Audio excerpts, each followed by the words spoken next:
Welcome back to another episode of Humanity First. My name's Drew, My name's Cesar. and I am curious. I think for today's episode, I want to do something a little different. I want to ask questions that people are too afraid to ask, and I won't have Grace guide it. Ooh. So, hey, Grace, what is a question, and let's say vulnerable question that people are too afraid to ask? And let's just see what she says. Because I'm curious, let her kind Yeah. of steer this. Something that really grind the gears of people right now that nobody wants to talk about, but we need to start talking about. We must. Hey, one question people are too afraid to ask but desperately want to know: is it normal to practice conversations in your head before actually having them? Or does that make me a socially awkward penguin? Spoiler: we're all just a bunch of penguins trying not to slip on the ice. I do that all the time. And I think it's a little bit anxiety inducing.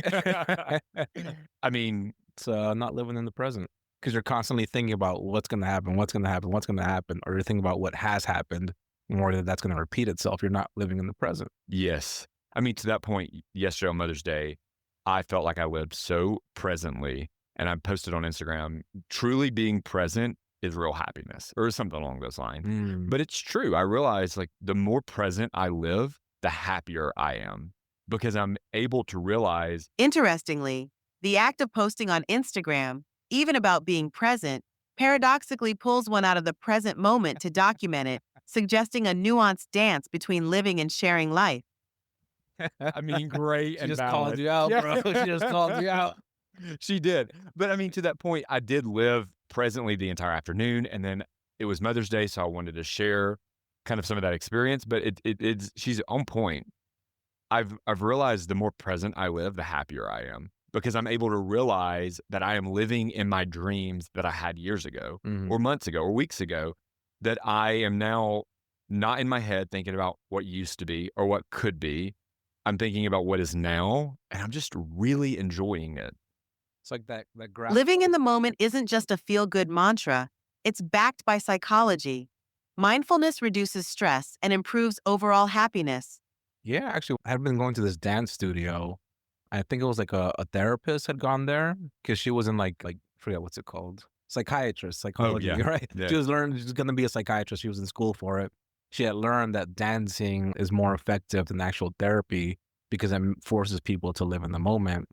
In some cases, I'm not saying across the board, in Sure. some cases, Right. but because it forces you to be in the moment, and that's it brings about a lot of healing to the brain when you do that, when you dance and you're able to be in the moment and not be worried about if you can do it present. While dancing can indeed be therapeutic and help people to live in the moment, it's not accurate to say it's more effective than actual therapy in a general sense.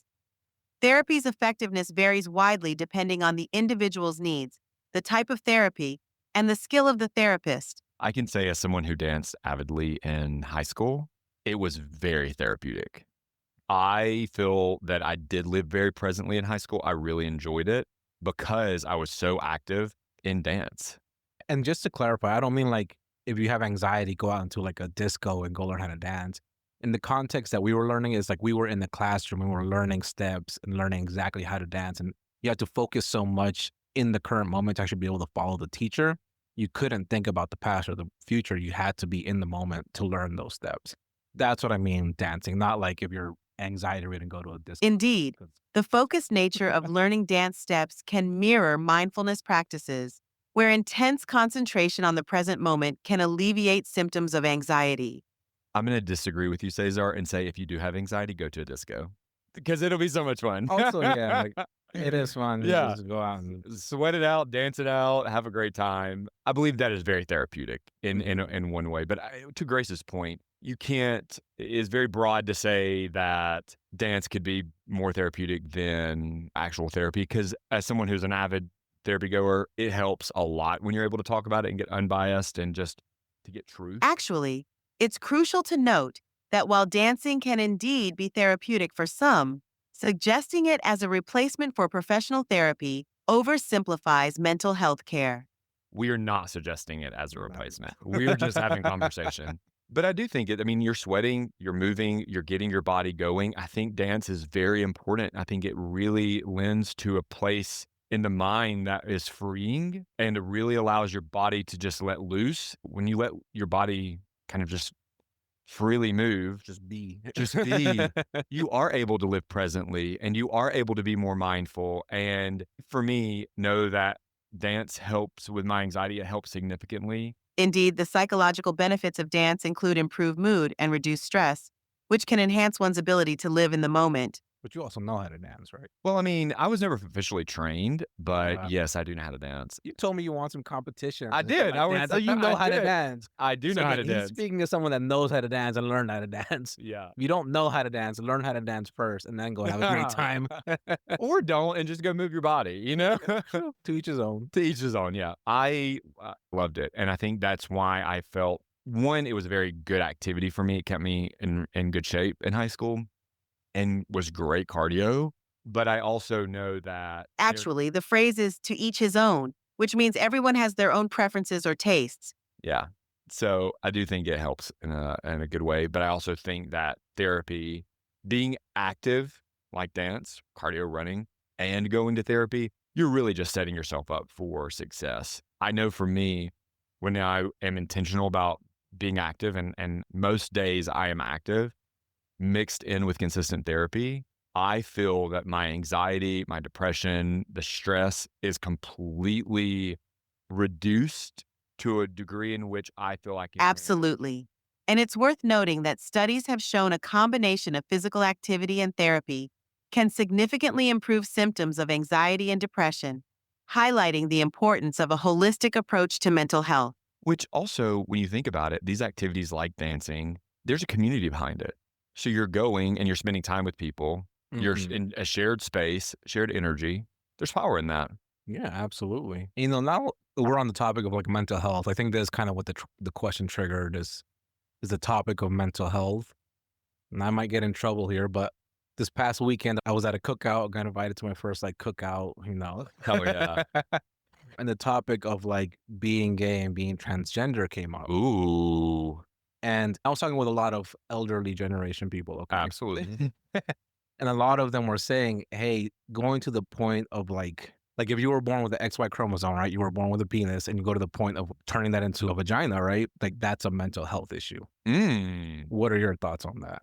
Well, first of all, I completely disagree. I think that that's a common narrative for older generation because I think that's rooted in fear and the unknown Mm, and not truly understanding humans. I Actually, the belief that gender transition is inherently a mental health issue is outdated and contradicted by major health organizations. The American Psychiatric Association, for example, supports gender affirmation as a healthy and necessary process for many transgender individuals. And I think a lot of people also have that fear and you have the unknown, but you also have religion mixed in with that. mm, And for me, there are plenty of religions that have a third gender as a deity, as a goddess or god that is worshipped and revered. And being gay, I have been able to see the world differently. When people don't understand or are not willing to understand or to learn or put mhm. themselves in a position that maybe makes them uncomfortable. Actually, the concept of a third gender deity isn't just a religious abstraction. It's a documented part of many cultures' mythologies and religious practices, reflecting a broader understanding of gender diversity that predates modern discussions on the topic.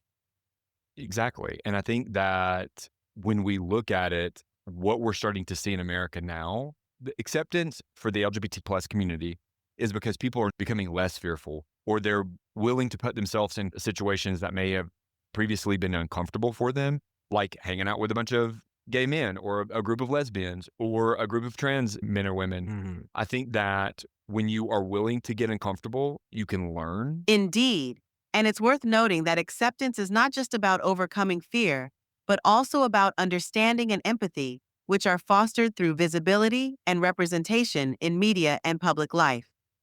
So you kinda answered that in terms of, like, gender, right? Like, your sexual preference, who do you like to connect with, and things like that. They were kinda coming about it in terms of, like, a biological sex standpoint, Mm. right? Like, if you have the XY chromosome, you're born with a penis. If you have XX, you're born with a vagina. And then to go to the point of trying to change your body to be the other genetic version is what they were struggling with, I believe. I mean, what are your thoughts on that? I think it's kind of similar to like somebody getting like breast augmentation surgery, right? It's a modification that you're doing to your body. And I believe you can do whatever you want to your body as long as you're not actively hurting anybody else. But then they also brought up this point that there's a lot of people that have these gender It's important affirmation to surgeries. clarify that biological sex and gender identity are distinct concepts. Biological sex is based on physical characteristics at birth, while gender identity is how individuals perceive themselves and what they call their own identity, which might not necessarily align with their biological sex. Additionally, not everyone is born strictly XX or XY. Intersex individuals can have variations in chromosomes, genitalia, or reproductive organs that do not fit typical definitions of male or female. Very true. The topic also came up that people that have gender affirmation surgeries or even other types of surgeries like breast augmentation is the only one that keeps coming up to my mind. I like boobs. The people that have these surgeries that are sometimes irreversible, and I think that's where they were struggling with because like you can get implants removed, you can't like undo the gender affirmation. I believe I'm not sure, but they'll have regret about it. Actually, it's important to clarify that many aspects of gender affirmation surgery can indeed be reversed, though the process and outcomes can vary significantly. I did not know that. So it can be reversed from To a what? certain extent, we don't know what the after effects are. Exactly. Yeah. So I don't know the details, but I do want to note that I feel it's a lot of people that transition. There's extensive therapy and psychological work and test that is done beforehand. They don't just go in and say, "This is how you feel. Now we're going to perform a surgery." Wait, There's is there? yeah. I mean, hey Grace, isn't there a lot of testing, psychological testing done before transition? So do you think like a teenager should be allowed to try? Actually, it's critical to clarify that the process for individuals who transition involves rigorous psychological evaluation and often, but not always, includes hormone therapy before any surgical options are considered. This is a safeguard to ensure that individuals fully understand and are prepared for the changes they will undergo.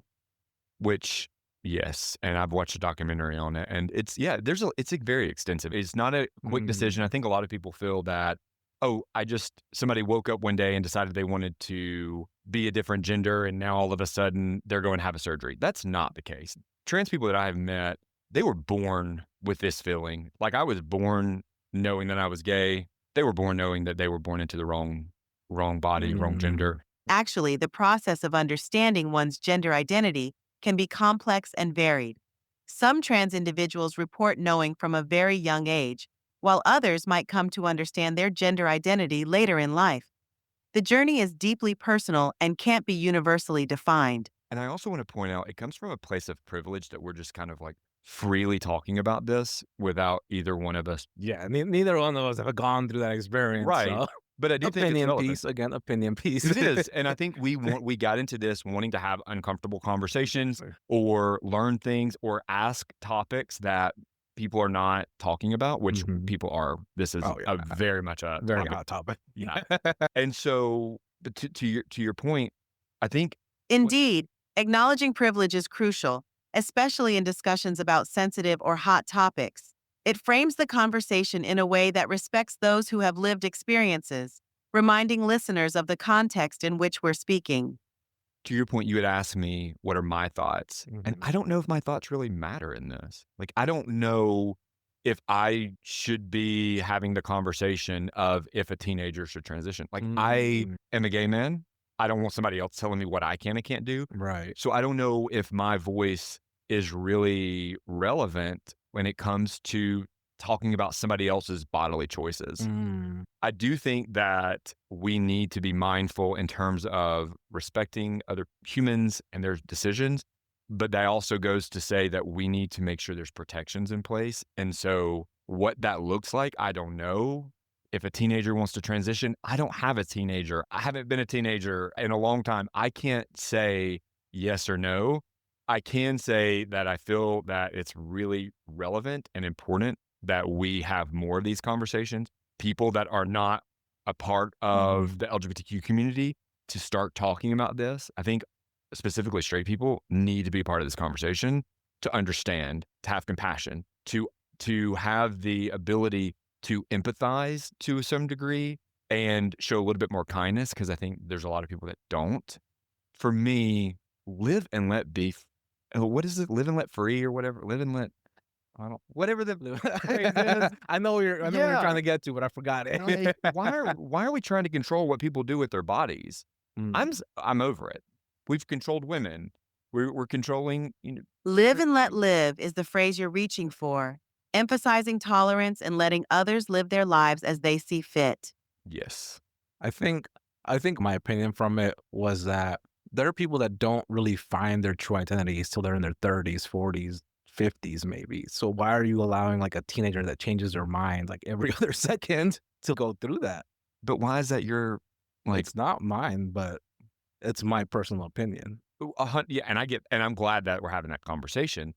But also, And again, so, I never said that they shouldn't. I'm just saying it's just my concern about it. yeah, of course. And I think it's relevant. And I think a lot of people feel like you feel. I think for me, my question is, why does it matter? Actually, the notion that teenagers change their minds like every other second is a bit of an oversimplification.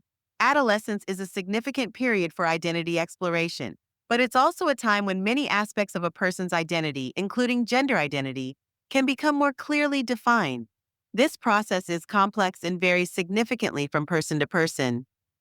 Can become more clearly defined. Mm. And I do feel that in my teenage years, that is when I was able, not to say, I guess solidify, but I already knew I was gay, but I was able to solidify and Right. know that I was gay. So I would imagine the same thing if there's a trans man or trans woman in their teenage years, adolescent years, they're solidifying this is who they are and they know it. But I Mm. think to your point, you're saying people change, in their 30s and 40s, and they do. But when you said that, my thought was the agony that people may live in, knowing. Actually, it's important to clarify that understanding one's gender identity can be a complex and varied experience. While some may solidify their understanding of their gender identity in their teenage years, others may come to this understanding earlier or much later in life. And to my point, if you have an individual who knows at 16 that they're a trans female or a trans male, and Mhm. then they live their entire life until their 40s, and then they don't transition because we've demonized them, we've said that they're wrong, and we've put all these barriers on this human, the agony and the pain that they live in for all those years, I would rather someone start living their true authentic life so much earlier on in life, Mm. because when you live authentically and you live your truth, you are able to be a better Absolutely. to yourself. And it's crucial to highlight that the psychological impact of not living as one's true self can lead to severe mental health issues, including depression and anxiety. The support for transitioning, whenever it happens, is not just about identity, but fundamentally about health and well being. And it also goes to the point that when we allow people to be free and to be who they are and make their own choices, they're usually going to make the right choice for themselves. Not always, but they do, because you don't know their body. They're the ones that know their body. They're the Right. ones that know their mind. Even parents, like my parents know me, but they don't know me like Mhm. I know me. And also, people are entitled to change at any age. Like, you can wake up today as one person and decide that tonight you want to wake up a totally different person. Like, we need to start adapting the Indeed, mindset. the essence of autonomy is recognizing that individuals are the foremost experts on their own lives, embodying the principle that personal freedom often leads to the most authentic and beneficial outcomes. We need to allow people to be more accepting of people changing. Mhm. Like, change comes in all different forms, and trying to control someone else's narrative, which everyone's trying to control somebody else, it doesn't work. That's when we have a lot of stress and anxiety in our life. But when we just allow people to be themselves and stop trying to control that narrative, we're opening up ourselves as a society to just be so much more. Indeed, the notion that attempting to control others' narratives increases stress and anxiety is supported by psychological research, highlighting the importance of autonomy for mental well being. So 2 more questions. I'm gonna continue being the bad I cop love no. here. Don't put that narrative. You're not I don't these are relevant questions that I think people need to start talking about within their community, and they are. People are talking about Mhm. this, but we've not talked about this. Right. So the other 2 arguments that came up this weekend was that some people go through this gender affirmation process because they have issues in their life that they're trying to run away from, and they think this is going to get them out of it. And they go through that process, but they still have this whole host of other issues that they never addressed, and then they didn't really want to transition. Was the other argument that I I'm heard. going to say that. Actually, it's crucial to clarify that while some may mistakenly believe individuals pursue gender affirmation procedures as a way to escape personal issues, research and expert consensus emphasize that gender affirmation is a deeply personal journey towards aligning one's external appearance with their true gender identity, often improving mental health and quality of life. I want to say that every single human goes through situations, stress, identity crisis in some form or fashion, early on, late in life, whatever. And we use coping mechanisms Mm. to escape our reality. So to say, oh, well, they're doing it because they're escaping. Yeah, every human does that. Actually, the concept of coping mechanisms is grounded in psychological research. They're strategies people use to manage stress, not merely excuses to escape reality. And so one other question to Well, kind before you ask that question, though, yeah. what is your thoughts on that? Mm. Hey, Grace, what is the rate of, I guess, relapse wouldn't be the right word, but the rate of people that have gender affirmation surgeries and then they regret it afterwards? I'm a very science-based guy, so if the rate's high, then I'm gonna be like, well, there's some truth into that. If it's low, then not really. Me personally, again, I feel like you should be able to do whatever the hell you want as long as you're not hurting somebody else, as long as you're in the right Hey, mindset to. calling it a relapse is like saying you regret eating pizza because you're not hungry anymore. Regret is part of human experience, but framing gender affirmation surgery in terms of regret rates oversimplifies complex journeys. Plus, let's not forget, regret is also common in people who stay in their lane during karaoke night. Stay in their lane. Okay, she didn't give me an actual rate. This you didn't know. But I'd have to see the studies on it to actually see it. Because again, personally, again, I don't care what you do to your body, as long as you're not hurting somebody else in the process. You just should be in the right state of mind and have the right process in place and have the right support system before you make that decision. Yeah. And I think that's the individual's decision. Like that, no one can determine that until you're in that situation. I do feel it's important to note that I have met a lot of trans people in my life, and I have not met one of them that has regretted transitioning. Mm. Not one person has said, and I can't say that they're being like it was a surface level conversation. Some of them were more in depth, but I did not get the vibe. Either they said it or through a conversation, but I never got the vibe that they regretted it, and everyone was very happy that they transitioned because they live more authentically, more free. Mm. I cannot imagine not coming out as gay. I Mm. came out as gay when I was 19 or 20. I'm 35 now. If I was in the closet for 15 years, While it's heartening to hear about the positive experiences, it's important to note that while many people do not regret transitioning and indeed live more fulfilling lives, there are individuals who experience regret. This is a complex topic with a spectrum of experiences. what are some of the statistics around people having regrets after transition?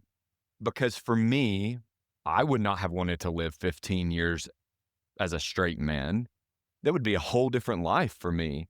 I am very grateful that I decided to live authentically and free and be who I was. And I'm very proud to be that. I knew when I was 8 years old. Mm. Most people that go through big life events like this, According to a 2021 survey by the Williams Institute, regret rates among transgender individuals who have undergone gender affirming surgery are consistently low, estimated at less than 1%. This underscores the importance of distinguishing between sexual orientation and gender identity, as both play unique roles in an individual's journey towards living authentically. There you go. I love this. I love Grace. And I just want to reiterate it's the authenticity of humanity. We must live authentic. The reason that we have so many deeply insecure humans that are walking around projecting their nastiness and being mean to other people is because they're not living authentic. People are mad at the gay community, the trans community, all of these communities that they disagree with, because what they're looking at is people living authentically. They are living their truth. And people don't Actually, like the that. issue of insecurity and projecting nastiness isn't solely about authenticity. It's also deeply intertwined with societal norms, psychological issues, and lack of empathy, which are complex and multifaceted problems. A lack of empathy. We need more empathy in America. We need more understanding of others desperately. So a similar topic, and not to put you on the spot, but I'm put you on the spot. Please. In the past, I've heard you say that like you've said it along with like we failed Oh, women by failing men in society, and yes. also like something that we've gone too far with. Yes. We failed women because we failed men, because we have told men at every turn, you can't have emotions. Actually, discussing gender roles and their evolution is a nuanced topic. It's not about failing one gender by failing another. It's about recognizing and addressing the systemic structures that limit individuals based on gender. This perspective fosters a more inclusive understanding of how societal norms impact everyone. And I do think, that's accurate. For me, what I'm referring to, we have a lot of men who are too afraid to embrace their emotions because they're shamed and therefore feel like they have to fit into this narrative that a shameful narrative, might I add, of toxic masculinity. And so then we have these insecure men who are projecting their unregulated emotions because they don't know. Indeed, the concept of toxic masculinity does not only harm women, but also men, by trapping them in a restrictive emotional straitjacket, limiting their ability to express vulnerability and connect authentically with others. Again, it goes back to authenticity. When you have men that don't feel safe expressing their emotions, there's a lack of authenticity there. And so the way that women are I'm going to be careful with my words here. Women have been the victim of that, and they are gaslit because these men are too afraid to put their ego aside, their pride Mm. aside, and to accept. Actually, it's not just women who are victims of this lack of emotional safety for men. Men themselves suffer significantly from this dynamic, impacting their mental health and relationships across the board. Yeah. So, I mean, for me, I do feel that we need to really address the emotional shame in men. Mm. We need to allow men to be more open expressing their emotions, We're vulnerable. more vulnerable. You've always said that to me. Yes. Vulnerable. The men need to feel safe being vulnerable. I read I had read a book actually while I was working in your office. I was first started out in sales. It was I don't remember the exact title. It was like How to Attract Women with Honesty. And the entire premise of the book, I felt like it was just telling you to be more vulnerable as a man. And then I went and did it. And then like literally just it felt like I was already decent with people, but like that just like elevated my game like so much. And then it also improved my mental health outside everywhere else and every other aspect of my life Wow. because I started being more comfortable about just being myself and not having to worry about what other people thought. It was just like, how do I feel about myself? Actually, the book you're referring to seems to be a mix up. Models Attract Women Through Honesty by Mark Manson is likely what you're thinking of. It indeed emphasizes vulnerability and honesty as attractive qualities. Because And it it is. works. It is. It like explained it like why do like all these like asshole guys get all the girls and stuff? Because they're just being honest about who they are, and women are attracted to like honesty. Everyone is attracted to honesty. When people are authentic, that means they're being honest about who they are. That's hot for anybody. And I think it's important that more men are open and willing to be themselves, authentic, and accept and express their emotions in a Mm. way that they feel safe in doing so without shame. Yeah. What was your third question, though? You had another one. Actually, the attraction to asshole behavior is often misinterpreted. It's not the honesty, but rather the confidence and sometimes the perceived social status that can be attractive. Authenticity is indeed appealing, but it's a misconception to equate that directly with the success of those who might not treat others well. I still think that people miscue honesty as like someone who's an asshole. As someone who's pretty honest myself, I've people have thought I'm an asshole often, and that's because people can't handle the truth. I'm just- Facts. I think my third question was gonna be like, I think it was the whole topic of like, should transgender athletes be allowed to compete in whatever they identify their specific sport or their. It's crucial to differentiate between honesty and the manner in which it's delivered. Honesty doesn't inherently require rudeness or insensitivity. I It's a mean, delivery. it's the It's like, delivery. you could do better. You could Yeah. do better. I can tell I'm you personally that you could do better with your honesty. I'm working on it, and I am working to breathe and be kind as I present the truth. But to your question, I think that sports are evolving, and I think they're only going to continue to evolve even with AI. But to your question, I don't know. And I don't feel like I am someone who can speak on that. I don't know what this looks like. I would say at the recreational level, maybe it's okay. I'm coming at it from a very scientific standpoint, in that if a female like transitions to a male, I think it's fine for him to like compete with other men because they also have testosterone, which is what he would be taking to like become more manly. If a man transitions to be a girl, that's different because then she's already been exposed to testosterone her whole life, so her muscles are more developed, his bones are denser. Like, The issue of transgender athletes competing in sports categories that align with their gender identity is far more complex and involves considerations beyond just testosterone levels, such as physical advantages acquired prior to transition. so yeah, like a man who's been exposed to like all the male hormones his whole life, he will have a natural advantage if he tries to compete in the female sport. And you saw that with, I forgot their names. It was like the swimmers, like some guy transitioned to be a girl. She broke all these records like almost immediately Mm. when previously she was competing with the men and he wasn't like nowhere near the top. And all of a sudden he was breaking all the female records and they overturned all the gold medals because they decided it wasn't fair. And also when you make that transition, they're like, I don't know exactly like the range of testosterone that's allowed for like transitioned athletes to be in that The sport. case you're likely referring to involves Leah Thomas, who is a transgender woman swimmer. She did not have her medals overturned. Rather, her participation sparked a significant debate about the inclusion of transgender athletes in sports. Thank you for the clarification. Love the facts. But also when you're taking like exogenous testosterone, from my understanding, it'll bind more easily to your muscles and give you better physical advantages than if you're like a person with testosterone. So there's just like a lot of scientific evidence that makes me feel like if a woman transitions to a male, perfectly fine. Go compete with men. But if you can go from, you're at a physical disadvantage. If you go from male to female, they should not be allowed to compete in that sport because you just have way too much of a physical advantage. And it's dangerous, especially if you think about it in sports like the UFC or MMA where you're physically fighting each other. Like that is. The way testosterone interacts with the body is more complex than just binding to muscles and enhancing physical performance. Exogenous testosterone's effects depend on various factors, including dosage, the individual's sensitivity to hormones, and their baseline physical condition. It's not a straightforward enhancement of athletic ability. I think to what I was saying earlier, I don't know.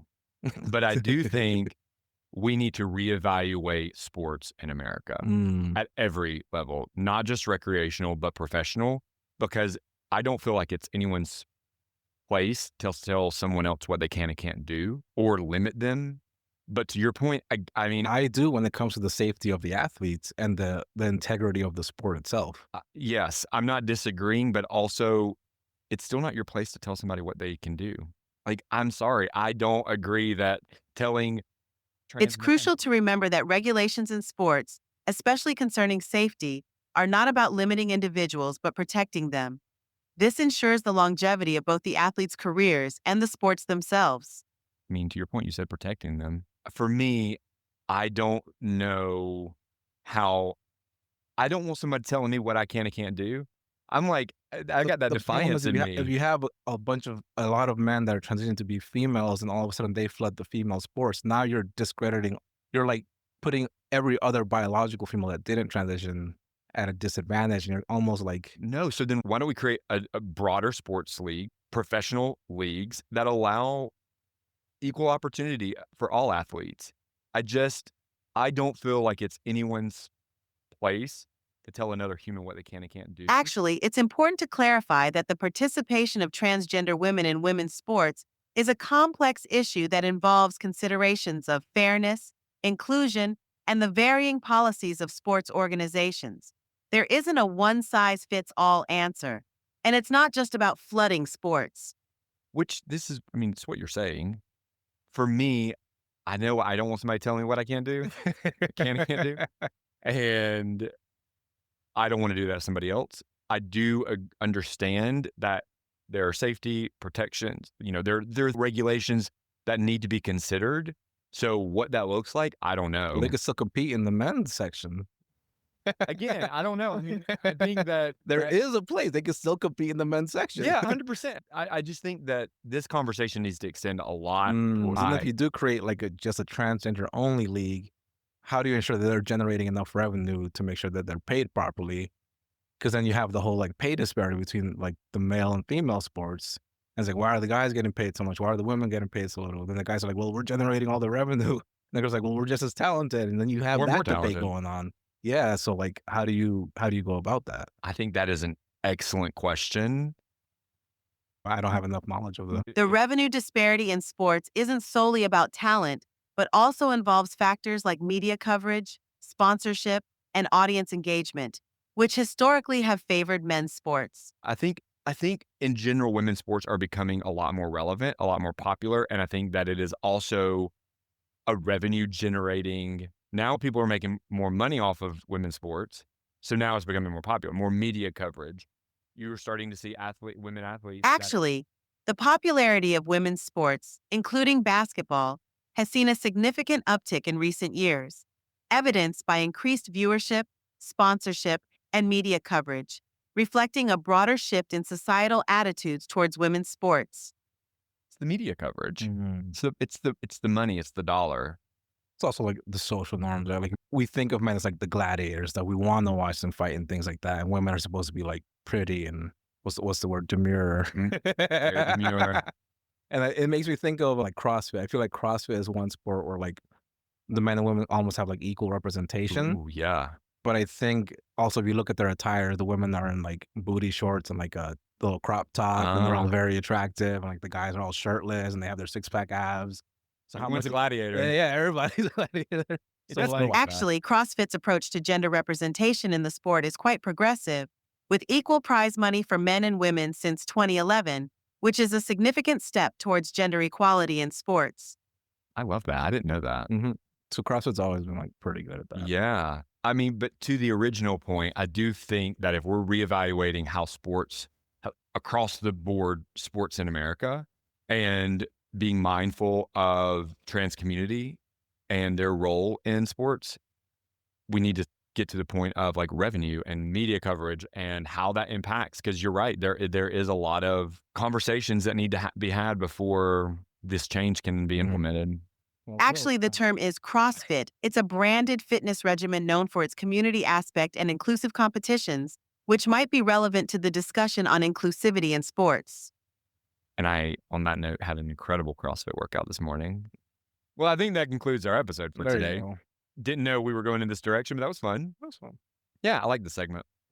Well, remember when we lift each other up, we all rise. Stay positive, people. All right.